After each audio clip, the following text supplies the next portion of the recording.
আমাদের গ্রহের উত্তাপ কমিয়ে জলবায়ু পরিবর্তনের প্রভাব সীমিত রাখার উদ্যোগে অ্যামাজন জঙ্গল অপরিহার্য।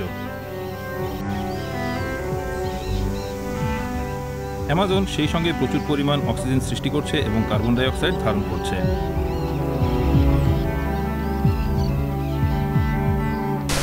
কিন্তু দাবানল ও বন নিধনের কারণে অ্যামাজনের সেই ক্ষমতা কমে চলেছে। সাম্প্রতিক এক গবেষণায় নতুন এক বাস্তব উঠে এসেছে।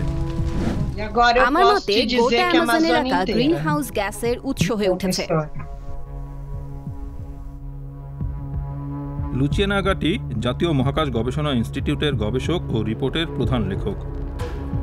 2021 সালে ব্রিটেনের নেচার পত্রিকায় 10 বছরের গবেষণার ফল প্রকাশিত হয়েছে। তাতে জানা গেল যে ইতিহাসে এই প্রথম অ্যামাজন এলাকা গ্রিনহাউস গ্যাসের উৎসে পরিণত হয়েছে।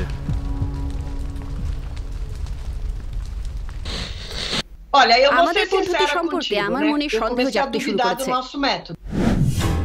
লুচিয়ানা ও তার টিম 2010 সাল থেকে অ্যামাজন এলাকায় কার্বনের মাত্রা পরিমাপ করছেন। ভূপৃষ্ঠ থেকে বায়ুমণ্ডলে 4500 মিটার উচ্চতা পর্যন্ত ভার্টিক্যাল বা উল্লম্ব উড়ালের মাধ্যমে গবেষকরা 4টি ভিন্ন জায়গায় বাতাসের নমুনা সংগ্রহ করছেন। অ্যামাজন জঙ্গল কার্বন ডাই অক্সাইড নির্গমন করছে না ধারণ করছে সেটা জানতে এই টিম 2টি পদ্ধতি কাজে লাগাচ্ছে। প্রথম পদ্ধতিতে আটলান্টিক মহাসাগরের উপর দিয়ে অ্যামাজন অববাহিকায় আসা কার্বনের পরিমাণ পরীক্ষা করা হচ্ছে।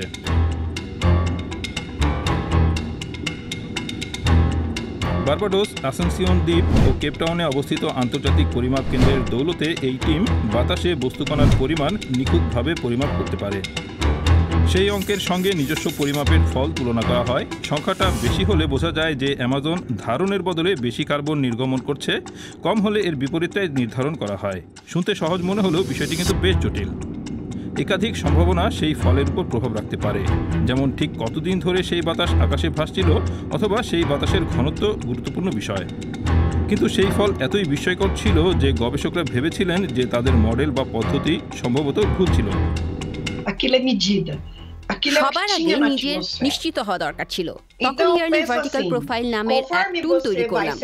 কোন মডেল বা পদ্ধতি নয়, বরং সেটা শুধু এক পরিমাপ ছিল, অর্থাৎ বায়ুমণ্ডলে যা আছে। আমার মতে ভূপৃষ্ঠের কাছে এলে ঘনত্ব বেড়ে গেলে তার অর্থ সেই ভূপৃষ্ঠ কার্বন ডাই অক্সাইডের উৎস। কনসেন্ট্রেশন কমে যাওয়ার অর্থ ভূপৃষ্ঠ সিঙ্ক বা নিচের দিকে কিছুটা গভীর, অর্থাৎ বাৎসরিক ভার্টিক্যাল প্রোফাইল সৃষ্টি করলে এবং তার ফল ইতিবাচক হলে 100% নিশ্চিতভাবে বলা যায় যে অ্যামাজন অবশ্যই CO2 উৎস। গবেষকরা দেখিয়েছেন যে আগের মতোই অ্যামাজন এলাকার অবহেলা চলছে। আমাদের যুগের অন্যতম গুরুত্বপূর্ণ সমস্যা অর্থাৎ জলবায়ু পরিবর্তনের সমাধান সূত্র সন্ধানের বদলে আমরা বরং সমস্যারই অংশ হয়ে উঠেছি।